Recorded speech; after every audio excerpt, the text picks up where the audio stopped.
Yes, I am drinking a smoothie out of an old milk bottle.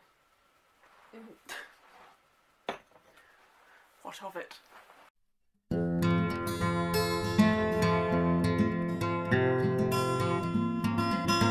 Hello everybody, it's Jade, and I have decided to join not one, but 3 reading challenges this year, or readathons this year. They're all year-long readathons, so they will just help to influence my TBRs each month, and I'm going to tell you about all 3 of them now. I've written them down. I've written all the prompts down in my Snoopy notebook, although with the first one there was it's a handy printout sheet, so I've just stuck that in there instead. The first challenge that I decided to join is the 2022 Pop Sugar Reading Challenge, and this one is probably going to be the hardest just because of the sheer number of prompts. This one has 40 main prompts and then like 10 advanced extra prompts that you can sort of, if you can get to them. So I'm not going to tell you all of the prompts. It's going to be more of a, as and when they come up in TBRs, I'll be like, oh, and this one fulfills this prompt. But I am going to tell you that currently I'm not doing too bad. I've already sort of fulfilled or am fulfilling 3 prompts. The first book I read in 2021 was Hagseed by Margaret Atwood, and that fulfilled the prompt of a book you know nothing about, because going into it, genuinely all I saw was that it came up on my audiobook app, and I was like, I like Margaret Atwood, let's give that a listen, it's free. So, yeah. The next one is the book that I'm currently reading, which is going to throw its bookmark out.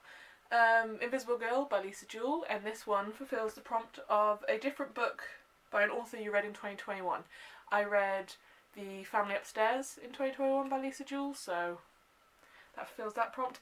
I am also trying to double up in the Pop Sugar Challenge. It hasn't happened so far because these are just books that I happened to be reading before I decided I'm going to join some reading challenges this year. But yes, I'm going to try and double this. I'm going to try and see if I can find books that fulfill more than one prompt in the future, and also hopefully that then also double into the other 2 reading challenges I started. But the last one that also just happens to fill a prompt, I am counting because I started it after I started Invisible Girl, and it is Lifelike by J. Kristoff, and it fulfills the prompt of a book whose title begins with the last letter of your previous read. So the fact that I am definitely going to finish this before I finish Lifelike, because I'm listening to Lifelike as an audiobook, so I only listen to that when I'm driving, and I will always read thrillers really quickly, so I'm going to count that as this one ends in an L, Lifelike starts in an L. But yes, so I'm going to leave a link to all of the reading challenges in the description box below. I decided to make a Twitter specifically for these reading challenges. I'll keep it afterwards as well, and I'll just post about books I'm reading and stuff. But if you follow Pop Sugar on Twitter, they have a hashtag for their reading challenge, so you can keep up with people's prompts and everything like that. The next readathon that I'm taking part in is the Buzzword Reading Challenge, and that is by Books and Lala. And this one is actually a monthly reading challenge. You get a prompt a month. So it's just a book a month, which is quite nice and quite easy. And the first prompt for January is a book with one of the 5 W's in the title. So that's who, what, where, when, and why. So the book I chose to fill that prompt is Where the Crawdads Sing by Dahlia Owens. This is also turning into a January TBR. Even though I decided not to give myself a solid TBR for January, I was giving myself another month of mood reading. But this is giving me more direction, and I actually like that. So again, I'm not going to read you all the prompts for the Buzzword Reading Challenge. I will just tell you about it in my TBR videos. It might change once I've read it, but it doesn't currently fulfill any of the prompts for the Pop Sugar reading challenge, I don't think. The last reading challenge, and one that I am going to tell you all the prompts of, is one that was technically a 2021 readathon.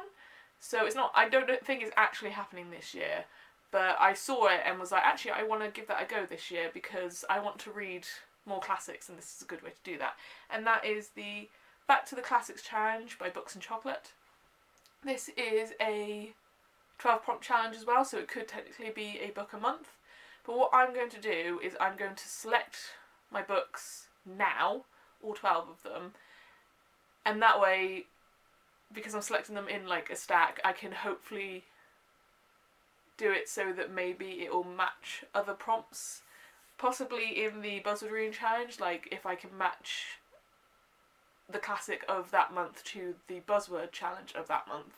It'll just cut down on the books that I need to read, basically. Can you tell that this was a bit of a spur of the moment video where I just decided yesterday I wanted to join a reading challenge and then thought, oh, I should tell people about this so that they can like join me if they want to.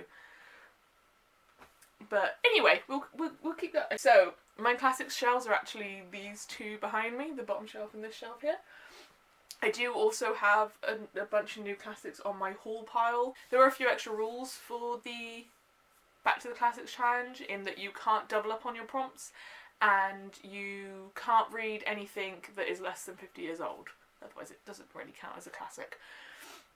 So it's books from 1971 and older that we can choose, and also there was a stipulation of no more than 3 children's books, which is fine because I think I only own like 2 children's classics. So yeah. So what I'm going to do is I'm actually mostly going to be looking at the Pop Sugar challenge whilst picking out my classics. So the first prompt is a 19th century classic, so a classic written between 1800 and 1899, and I will now have a look into my shelves and have a look and see. Okay, so for my 19th century classic, I'm also fulfilling the Pop Sugar prompt of a book set in the Victorian era, because that was the 1800s. I'm going to read Great Expectations by Charles Dickens. I read like a couple of chapters of this when I was at school, and they wouldn't let us finish the book for some reason, so I remembered enjoying the first couple of chapters, so I'm looking forward to trying to read that one. The next prompt is a 20th century classic, so that's from 1900 to 1971. And I already know which one I'm going to go for because I remembered that this fulfills another prompt. The book, my 20th century classic, is going to be The Great Gatsby by F. Scott Fitzgerald. By the way, just like how gorgeous is this cover?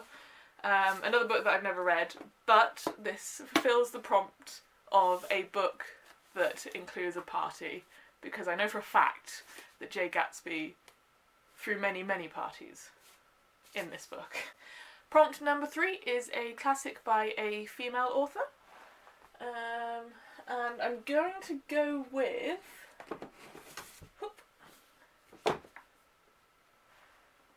Like, I picked this one just because I wanted to read it, but I don't know if it actually fulfills another prompt, so give me a second. So this one doesn't fulfill any other prompts that I can see, but I also haven't read it before, so it might be another one of those that it will fulfill a prompt later. But this is my pick for a book by a female author, and that is The Tenant of Wildfell Hall by Bronte. I read Jane Eyre by her sister Charlotte last year, and I mean, wasn't overly enamoured with it, but I think that was more because I went into it thinking it was going to be like an Austen style romance, and it's not. It's like a gothic horror, so that's kind of on me. And I've wanted to read this one for a while because I've heard that it was quite like subversive for its time. Okay, prompt number 4 is a classic in translation. And the thing is, the ones that I know have been translated from like French or Spanish that I have are just doorstops. So here we go. Let's make an attempt, shall we? Okay, so I picked one of the doorstops. I did it because I need to read this at some point anyway. And my book in translation is going to be Les Mis by Victor Hugo. Obviously I'm reading the English translation because I can't read French. But this was originally written in French. And thankfully this kind of fulfills 2 prompts. I mean, I'm going to say it does. It fulfills the prompt of a book featuring a man-made disaster, that being the failed Students' Revolution of France. And what was the second one? Oh yeah, I think it fulfills the prompt of a book about leading a double life, because Marius Pontomesi pretends to be a poor person. For like, I don't know if it's most of the book, but for like half of the film and the play, he is pretending to be a poor person despite the fact that he's actually secretly very rich. So I think that counts as leading a second life. But it is huge! So this is probably going to be a multi-month book. So I'm going to have to try and blitz through the other ones quicker. Okay, number 5 is going to be a classic by a BIPOC author. I just said that weirdly. Oh, when was this written? Aha! That counts. Got it. I think. Yeah. Yeah. Right. I've got the plot. I've got that one. So let's have a check of the other prompts to see. Okay, this one I don't think fits any of the other prompts. But it's a classic by a person of colour, so it fulfills this prompt, and that's good enough.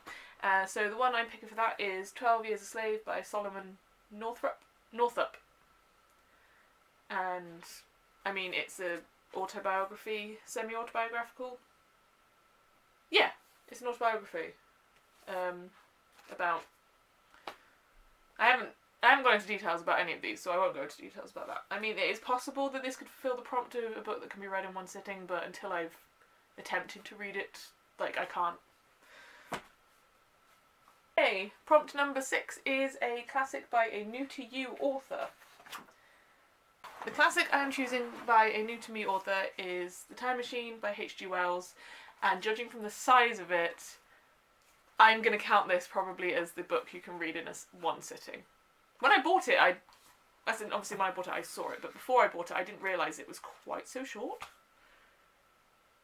But, yes. I am breaking this notebook. Now, prompt number 7 is a new-to-you classic by a favourite author, so we're going to have to go Jane Austen, and I think I know which one I'm going to pick. It's the one that I keep looking at when I'm going through this shelf, and that is Persuasion by Jane Austen. This is like a lovely cover. I know nothing about this book, other than the fact that it's a romance, because that's what Jane Austen wrote. So we will see if this then fulfills any other prompts later. Number 8 is a classic about an animal or with an animal in the title. This isn't a classic at all. I thought this was a lot older than it is. It needs to go onto a different shelf. Alright, might as well give it a go. It's this is a really old version of this book that I got from my great-grand's house. So for the classic about an animal or with an animal on the title, we're going to go with Moby Dick by Herman Melville. And like, just this book is so old, it has old English pricing on it, so that's like 2 shillings and 6pence or something. So this was published way before 1971. Written in 1954. I thought it was older than that, but we will give this one a go. Number 9 is a children's classic, and I think, as I said before, I think I only actually have one children's classic on my shelf because I got rid of my copy of Little Women because I wanted to get a different copy. So the one we're going to go for that is... Nope, not that one. I mean, it's technically a children's story, I think, but oh well. Who wrote this? So the children's classic that I'm going to pick is Heidi by Jonah Spirey. It's another one that I'm just like, oh, it's such a lovely version. It's another book that I know bugger all about though. I feel like there's a bit of a theme with my classic shelves, is that I see a beautiful copy of a book and I buy it without necessarily knowing anything about it. Oh, this one, I think this was going to be hard because a lot of the time I don't like know what the tone of these things are. So number 10 is a humorous or satirical classic. Now, I've heard that Don Quixote is humorous. But I don't know if it was like written as a humorous book. Let's see. Okay, I think I can count this, although I then just selected another doorstop to go onto my list, but whatever. It actually says that this is one of the funniest and most tragic books ever written, so I'm going to count it as a humorous classic. So I'm going to read Don Quixote by Miguel de Cervantes. I apologise for the way I said that name. I mean, this one could have also worked as a book in translation, because it was originally written in Spanish, but we're having it for this one. Number 11 is a travel or adventure classic, and I think I know which one I want for this. Okay. I mean, this is just, the whole book is about travel, so we're going to go with Around the World in 80 Days by Jules Verne. And I don't know if I could count this as a book that takes place on either a plane, train, or cruise ship, because I'm fairly certain there is at least a train in this. But I'll find out. I mean, the whole thing doesn't take place on a train, but, like, I don't know if that counts or not. The last prompt is a classic play. I don't actually have any plays on my shelves. No, I don't. Don't know why I checked my poetry shelf for plays. So I used to. I unhauled my collected works of Shakespeare, and that would have worked so well for this. So, but it will inspire me to do what I've been wanting to do, which is just collect individual copies of the Shakespeare plays that I actually want. So we are probably going to go for a Shakespeare play. I'm currently thinking maybe one of the histories, but I'll see what I find. Right, so that is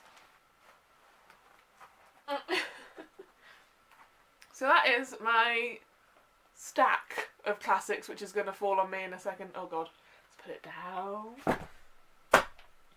For my Back to the Classics reading challenge. That is a decent amount to be getting on with. I said I wanted to read more classics. It wasn't like a resolution or anything, but I've been saying for a while, I have 2 shelves worth of classics and I've read like 10% of them. So, good. And I do think I've managed to double up quite a lot in the Pop Sugar Challenge, so it's not looking as daunting as it was before, which is yay! So that's it for this video. If you enjoyed it, please consider commenting, liking, subscribing, sharing, all that good stuff. Follow me on Twitter, because I now have a Twitter. I don't know what I'm going to write on there because I've never understood Twitter. I tried making a Twitter account like multiple times and just never use it. So I have a purpose now. I also have a Bookstagram. Follow me on that. And I am on Goodreads if you want to be friends on Goodweeds. That's a very different app. If you want to be friends on Goodreads, send me a friend request. I will most probably say yes. So I will see you in the next video. Bye.